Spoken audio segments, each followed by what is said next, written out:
지역의 이슈를 속 시원히 풀어보는 헬로 이슈 토크입니다. 국토부가 3기 신도시 5곳에 대한 공공주택 지구 지정을 고시했습니다. 공공주택 지구 지정으로 계양 신도시 개발도 본격화될 전망인데요. 계양 신도시에는 335만 제곱미터 규모의 17,000세대가 들어서게 됩니다. 하지만 원만한 신도시 조성을 위해서는 넘어야 할 산도 많습니다. 현실적으로 토지 보상 문제부터 교통까지 해결해야 할 상황인데 자세한 내용 이한구 전 인천시 의원과 이도영 홍익정경연구소장 자리했습니다. 안녕하십니까? 네, 안녕하세요. 안녕하세요. 네, 수도권 30만 호 공급 계획의 일환으로 정부가 3기 신도시를 지난해 말 지정했는데 지난 15일 공공주택 지구 지정을 드디어 했습니다. 공공주택 지구 지정, 이게 어떤 의미인가요? 말씀하신 것처럼 지난 15일에 국토부에서 3기 신도시 중에서 인천 계양을 비롯해서 남양주, 하남, 과천 5군데의 공동주택 지구 지정을 고시 발표하지 않았었습니까? 이게 지난해 12월에 계양 신도시가 발표된 지 벌써 채 10개월 정도 지난 1년이 채 되지 않는 기간입니다. 상당히 빠른 기간인데요. 그동안 이후에 계양 신도시로 지정된 이후에 주민 설명회, 공청회를 거쳐서 전략, 환경, 평가를 마쳐서 중앙도시계획위원회 심의를 마친 겁니다. 그야말로 공공주택 지구 지정이라는 것은 이 신도시 개발에 있어서 기본적인 경계, 획정하면서 공식적으로 도시계획 심의를 거쳐서 공식적인 절차가 진행된다 볼 수가 있습니다.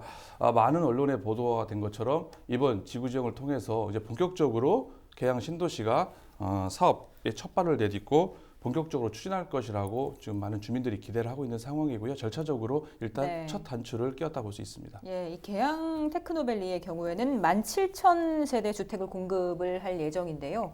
이 지구 지정이 됐는데 앞으로는 어떤 절차가 좀 필요한가요? 일단 지구 지정이 된 거에 대해서는 환영할 만한 겁니다. 그리고 사업에 이제 청사진을 제시하고 이제 앞으로 사업이 진행할 거라는 그런 기대 심리가 높아진 건 사실인데요. 하지만 가야 할 길이 아직 상당히 멀다. 왜냐하면은 앞서 말씀드린 것처럼 그 경계를 확정한 거에 불과하다고 볼 수도 있는 거거든요. 그리고 계획은 많이 바뀔 수가 있습니다. 올 연말까지 일단 광역 교통 개선 대책을 수립을 해야 되고요. 또 2020년이죠. 내년 연말까지 고시계획 승인을 받아야 합니다. 그 이후에 이번 발표에 의하면 2021년도에 바로 보상을 착수를 한 다음에 보상이 되는 지역별로 순차적으로 이제 공사 착공이 이루어질 것 같고요. 그리고 2021년 바로 그 해입니다. 일부 주택이 공급될 거라고 이번에 국토부에서 밝혔는데요. 하지만은 이번 발표에 의해서 들어오긴 했지만은 문제가 이 광역교통 개선 대책을 연말까지 세우지만 과연 계양 신도시의 지금 가장 큰 문제점이 광역교통 대책 철도망이 없는 거 아니겠습니까? 그 문제점도 있고요. 또 토지 이용 계획을 수립을 해가지고 고시계획 승인을 받아야 되는데 주택과 그 산업단지의 비율 내지는 또 기반 시설이 얼마큼 들어오겠느냐 아직도 가야 할 길이 멉니다. 그리고 이번 발표에 의하면은 2021년도에 보상, 착공 그리고 일부 토지 주택 공급까지 다 일사천리로 된다고 예상을 하고 있는데 그게 쉽지가 않습니다. 혹시 또 보상 과정에서 매끄럽지 않을 경우에는 좀 지체될 수가 있기 때문에 지금 당초 계획대로라면 2021년도 말 그리고 2020년도에 본격적으로 주택이 공급된다고 하고 있는데요. 사실 그거는 좀 더 지켜봐야 할 것 같습니다. 현재 계양 테크노밸리의 경우에는 지구 계획이 좀 어떻게 마련이 된 상태인가요? 이번에 국토부의 발표를 보면은요, 전체 면적의 30%를 공원 녹지로 조성한다고 밝혔습니다. 이거는 법정 의무 비율인 20%보다 10%를 상회하는 다소 높은 수치라고 할 수가 있는데요. 이렇게 녹지를 많이 확충을 함으로써 신도시를 자연 친화적인 친환경 신도시를 만들겠다는 계획을 밝힌 겁니다. 그리고 도로, 공원 등 그리고 상하수도 이런 기반 시설을 제한 면적을 가처분 면적이라고 하거든요. 가처분 면적의 약 3분의 1을 자족 용지로 드린다고 밝혔습니다. 그리고 나서 지구 북측에다가는 자족용지를 집중적으로 배치해서 첨단 산업단지를 유치하고요. 지구 남측에다가는 이제 주택단지를 만들겠다라고 청사진을 밝혔는데요. 하지만 그야말로 이건 계획, 아웃라인에 불과할 수가 있습니다. 이제 앞으로 고시계획 승인 앞두고 토지 이용 계획을 만들 때요. 과연 기반 시설을 얼마만큼 많이 넣느냐. 그리고 지금 관건이 되는 것은 주택과 산업단지의 비율입니다. 네. 당초에 국토부나 LH 국토부에서는 주택의 비율을 상당히 높게 잡았었어요. 하지만 인천시에서는 그러면은 주택만 많이 짓게 되면은 주거 환경이 더 안 좋아지는 문제가 발생하지 않겠습니까? 네네. 그리고 계양 테크노밸리라는 기본 취지에 맞지도 않고요. 그래서 인천시에서는 주택과 산업단지의 비율을 5대5로 해달라고 요청을 한 바가 있습니다. 네. 이게 제대로 토지 이용 계획 반영이 돼서 지구 지정, 지구 계획 승인에 반영될지 좀 더 지켜봐야 할 것으로 보입니다. 네, 이제 겨우 지구 지정을 마쳤는데 앞서 언급한 대로 넘어야 할 산이 상당히 많습니다. 무엇보다 신도시에 대해서 주민들의 반대가 계속 이어지고 있는데 그동안 이제 공청회를 수차례 개최했는데도 이런 반발들이 좀 가라앉지 않고 있는 건가요? 그렇지는 않고요. 네. 그 주민들이 그동안 무조건 반대하지는 않았습니다. 예. 토지주 입장에서는 토지보상법에 의한 토지보상이 이제 너무 낮게 책정될 것이 이제 예상되니 예. 이것에 대한 현실화를 요구해 왔고요. 또 이번 사업지 그 100만 평 중에 70% 이상의 농지를 임대농들이 예. 사실은 이 실용농이라고 하는데 이런 분들은 2년 영농보상을 받고는 이제 일자리가 다 끊기는 거죠. 그렇죠. 생존권 예. 대책이 없기 때문에 그동안 생계조합을 보장해 달라고 계속 요구하면서 최근까지 예. 협의를 해왔고 네. 지금 앞으로도 계속 협의 예정입니다. 예. 네, 앞으로 토지 보상처럼 이 주민들과의 협의가 남았는데 저희가 취재를 했을 때도 이 주민들이 이 실제 땅 소유주냐 아니면은 실제 농사를 짓는 분들이냐에 따라서도 상당히 요구가 많이 갈렸어요. 좀 네네. 어떤가요? 예, 이번 사업 대상지의 토지 필지 어제 고시한 이제 조서에 의하면 약 네. 1,700여 필지가 되고요. 네. 이 중 토지 소유자들은 이제 1,200명 정도가 됩니다. 기존의 그 아라뱃길 사업이라든지 또 아시아 경기장 건설 사업 때 토지 보상비가 약 100만 원 정도 했는데요. 네. 이번에는 이제 그것보다 좀 더 낮을 것이다 턱없이 이런 문제로 인해서 토지주들이 계속 토지 보상 현실화를 요구하고 있는 거고요. 또 이번 사업 대상지는 계양 농협에 장목반이 5개가 있는데 네. 이 중에서 4개의 장목반이 이번 사업으로 인해서 모두 해체되게 예. 되는 거죠. 이분들은 그 300여 분 정도가 되시는데 네. 계속 또 조상 대대로 농사를 지어왔지만 지금은 토지는 대부분 외지 사람들한테 매각이 된 상태죠. 70% 이상 필지가. 그래서 이분들은 이제는 그 농사지었던 평생의 일자리가 없어지는 거고 또 농협 조합원으로서 네. 기본적으로 갖춰야 될 토지 소유 또는 토지 임대 이 조합원 자격까지 박탈되고 있는 겁니다. 네, 그래서 이러한 그 지속적인 일자리가 보장될 수 있는 생계조합이라고 하는 것을 분명히 요구하고 있는 것입니다. 이게 지속적인 일자리가 보장되는 것을 생계조합 네네네. 라고 그렸는데 농사짓는 주민들이 가장 염려하는 것이 이게 생계가 끊어진다는 거예요. 그래서 이것에 대한 우선 협의가 좀 필요하다는 입장이었는데 이 지구 지정 후가 되면 협의도 되지 않고 법적인 보상 절차대로 진행되는 것이 아니냐 이런 우려가 좀 상당한데 어떻게 보십니까? 예, 정부와 LH는 그 1차 공청회 때 예. 그 다음 날 이제 국토부 보도 자료를 통해서요 생계조합을 이제 적극적으로 검토하겠다라고 발표한 바가 있고요. 네. 그리고 지금 4차까지 진행된 민관공 협의처에서도 생계조합을 이제 보장하는 듯한 이러한 그 계속 표현을 써왔습니다. 예. 그런데 이 시일영농인 대책위원회가 정부와 LH에 공식 공문을 보내서 이 부분에 대한 명확한 답변을 요구하니까 현행 공공주택특별법에 생계조합을 보장하는 제도가 없기 때문에 반영하기 어렵다라는 그런 답변을 보내면서 이중적 이런 태도를 취한 거죠. 네. 그러니까 이 주민들로서는 고시 전에 생계조합을 확실히 보장하지 않으면 고시라는 거는 이 사업은 다른 사업과 다르게 고시와 동시에 의제 처리돼서 모든 사후 절차는 형식적인 겁니다. 네. 절차가 실시계획 승인이라든지 여러 절차가 남아있지만 이거는 뭐 지자체든 누구도 개입할 여지가 없는 거예요. 이러니까 고시 전에 생계조합을 먼저 인정하고 네. 그다음에 실시계획을 세우는 내년 1년이죠.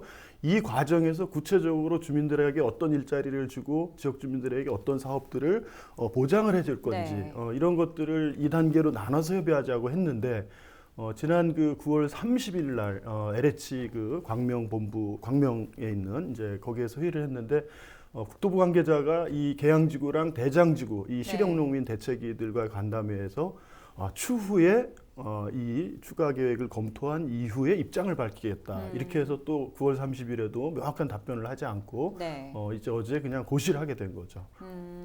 이분들이 이제 평생 농사만 짓던 분들인데 농지가 사라지기 때문에 어떤 해법을 내놔야 하지 않을까 이런 것도 고민스러운데 이처럼 이제 실영농민을 위한 실질적인 대책은 뭐가 있다고 생각하세요? 예, 이미 이 공공사업인 네. 행정중심도시특별법 세종시라든가 그리고 전주의 그 혁신도시특별법 네. 또 원주 혁신도시특별법 경북도청이전 특별법 충남도청이전 특별법 네. 10여 년 전부터 국가나 지방자치단체가 추진하는 대부분의 공공사업에서는 법에 생계조합을 명시해서 지역 주민들이 영농보상만이 아니라 네. 실제로 지속적으로 그 지역에서 일자리를 보장받을 수 있는 걸 제도적으로 보장해주고 있습니다. 그럼에도 불구하고 이 공공주택 특별법만 유난히 네. 그러한 생계조합 보장을 하지 않고 옛날 방식으로 토지 보상과 또 생활용지 제공과 영농보상 이 세 가지에 국한하고 있거든요. 그 진수도시특별법, 그 부산 에코델타 시티라든가 네네. 또 그 아산의 삼성이 하고 있는 그런 신도시 개발 사업, 민간 그 도시개발법에 의한 이런 부분도 사실은 생계조합이 법에 명시되어 있지 않지만 부산 에코델타 시티도 네. 그 주민들에게 생계조합을 보장해주고 있고요. 네. 민간이 개발하는 데조차도 생계조합을 보장해 주는데 국가가 이 주거 이런 그 서민의 주거와 또 새로운 일자리를 또 만든다라고 하면서 실제 수십 년 수백 년 그곳에서 1터로 3터로 생존권으로 해오던 농민들에게는 네. 이러한 것들을 보장해 주고 있지 않은 이게 좀 문제인 거죠. 네. 정치인들이 이 테크노밸리든 신도시를 뭐 이제 우리가 추진했다 이 공약하면서 이거를 내세우기에 급급했지 네. 실제 주민들에게 당장에 일자리를 잃는 주민들을 보장해주는 이미 다른 지역에서 다 해온 이러한 그 부분들은 전혀 신경 쓰고 있지 않았다는 겁니다. 예. 예. 저도 이항구 전 의원님 말씀대로 그 주민 생계조합 필요하다고 생각합니다. 네. 그거에 대해서 LH하고 정부의 지금 입장이 아까 모순됐다고 말씀하셨잖아요. 이거를 스스로 좀 잘 해결해야 될 것 같아요. 지금 네. 입장이 서로 얘기한 거와 좀 다르게 공문에서 적당히 밝히지 않고 있는데요. 네. 이게 전체 계양 테크노밸리 100만 평 중에 97만 평이 농경지 아니겠습니까? 예. 그만큼 신도시를 추진할 때 장점이었었어요. 네. 하지만 그에 대한 단점이 이제 실형 농민들에 대한 대책을 네. 세워야 된다는 점인데요. 앞서 자세한 말씀하셨지만 저는 또 다른 관점에서 일단 그 지금 보상가에 대한 토지 보상가에 대한 문제를 짚고 넘어가지 않을 수가 없습니다. 네. 왜냐하면 인근에 있는 서운산단에서 지난 5년 전에 뭐 최대 많이 받은 곳은 한 125만 원까지 받은 곳이 있지 않습니까? 네. 그런데 지금 보상가를 그걸 낮추려고 하는 지금 움직임이 있단 말이에요. 네네. 그렇게 되면은 결국 뭐 그 이후에 실형 농민들에 대한 생계 대책, 일자리 창출 문제도 중요하지만 그 전에 적정한 토지 보상이 돼줘야 되는 네네. 겁니다. 그래야만 그 전에 있는 일반 토지주 그리고 실형 농민들에 대한 대책으로서도 그 점도 역시 적극적으로 임해야 된다. 보상가격에 대해서 지난 서운산단 사례보다는 적어도 비슷하거나 그 위 정도로는 가야 되지 않나 이렇게 생각을 합니다. 예. 농민들을 위한 대책을 짚어봤는데 보상 문제와 더불어서 신도시가 성공을 하려면 꼭 필요한 것이 교통 문제입니다. 정부로서는 지하철 도입을 빼고 이 슈퍼 간성 급행 버스라고 하는 SBRT만 교통 대책으로 내놓고 있는 상황인데 이걸로 가능할까요? 좀 어렵다 생각이 됩니다. 네. 지난번에도 여러 번 방송을 통해서 예, 밝혔지만은 3기 신도시 중에서 철도망이 유일하게 갖춰지지 않은 곳이 바로 그렇죠. 계양 신도시입니다. 신도시의 핵심은 바로 서울과의 접근성이거든요. 근데 그 점에서 상당히 계양 신도시는 취약한 점을 보이고 있습니다. 두 개의 BRT, 슈퍼 BRT 노선으로는 네. 좀 한계가 있다.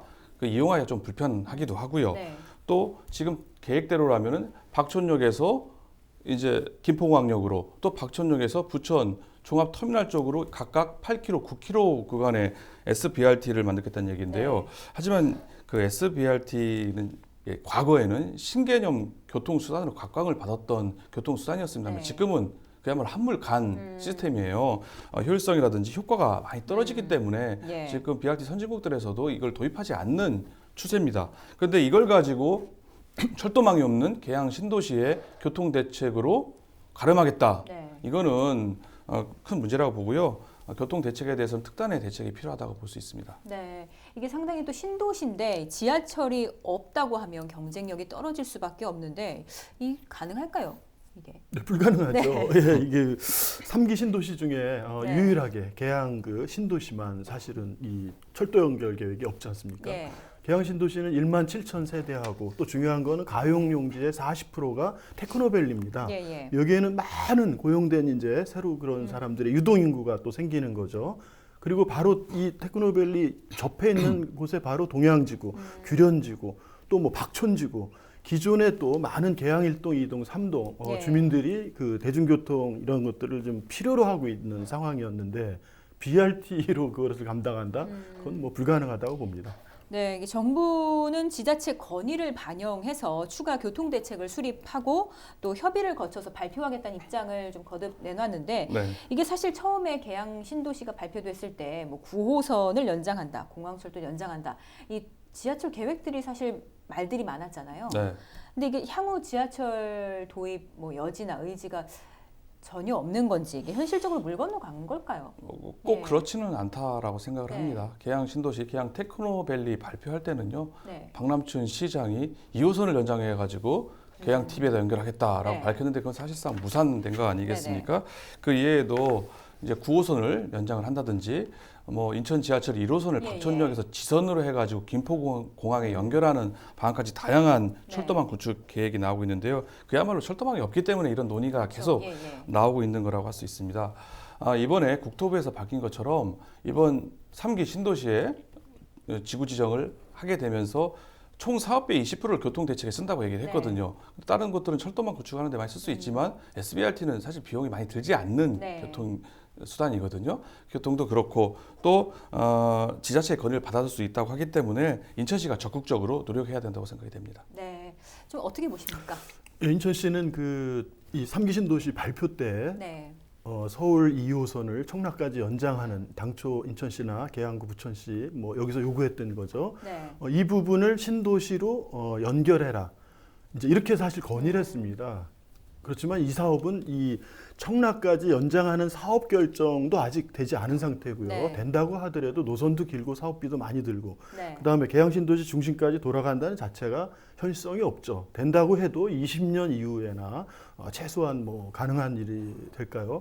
그런데 이미 2017년에 정부에서는 이 서울 지하철 9호선 지금 김포공항철도역 바로 옆에 네. 계양구 소재죠. 이 서울 지하철 9호선 기지창이 계양구에 소재하고 있는데 이 부분을 인천공항철도 노선에 접목시키는 용역과 사업 계획이 다 끝났습니다. 네. 그동안에 많은 그런 적진들이나 이제 주민들이 요구해서요. 김포공항에서 사실은 계양역으로 바로 가는 것이 아니라 네. 상야지구를 거쳐서 이 테크노밸리 중심을 거쳐서 가면 최대 연장 노선이 10km밖에 되지 않습니다. 네. 그러니까 가장 적은 사업비로 사실은 지금 이 부분들을 해소할 수 있는 대책이 있는데 적극적으로 검토하고 있지 않기 때문에 지금 내년에 아무튼 꼭 검토가 필요하다고 봅니다. 네. 계양 신도시의 공공주택 지구 지정 이후에 과제들을 좀 짚어보고 있는데요. 이 외에 신도시 조성과 관련해서 좀 주의 깊게 바라봐야 할 과제들이 뭐가 있다고 생각하십니까? 예, 저는 무엇보다 이곳은 그린벨트 1등급 지역입니다. 예. 그동안 역대 수십 년 동안 어느 정부도 그린벨트 네. 1등급, 2등급 지역은 건드리지 않았죠. 예. 지난 친수도시 특별법에 의한 친수도시 계획 때도 사실은 이 1등급, 2등급들은 다 배제하고 주변에 장기라든지 예. 또 상야나 계양 역세권을 계획에 있음에도 불구하고 3, 4등급지죠. 기존에 이미 도시계획에 반영된 계획들은 다 배제시키고 이번에 1등급지를 손대서 추진한다고 하는 거는 이 정부가 이런 지속 가능한 국토용계획 정책을 내세웠지만 그것과 역행하는 그런 문제가 있었던 사업이라고 봅니다. 네. 신도시 과제 네. 짧게 한 말씀 좀 마지막으로 저는 짚어주시죠. 부천 대장 신도시가 그건 하나의 변수가 되지 않을까 생각하고 네. 있습니다. 부천 대장 신도시가 계양 신도시에 비해서 6개월 뒤늦게 깜짝 발표가 되지 않았었습니까? 그렇기 때문에 특별한 변수가 없는 이상 기존의 계양 신도시 경우처럼 한 반년 이내에 아마 될 겁니다. 그렇게 됐을 경우에 인천 계양보다 서울과의 접근성도 뛰어나고 또 규모도 비슷하거든요. 17,000호, 약 2만 호를 상회하기 때문에 과연 이게 시너지 효과가 아니라 계양에 대한 부정적으로 작용하지 않을까 우려스럽습니다. 네, 알겠습니다. 두 분 말씀 오늘 여기까지 듣겠습니다. 고맙습니다. 네, 헬로 이슈 토크 오늘 순서는 여기까지입니다.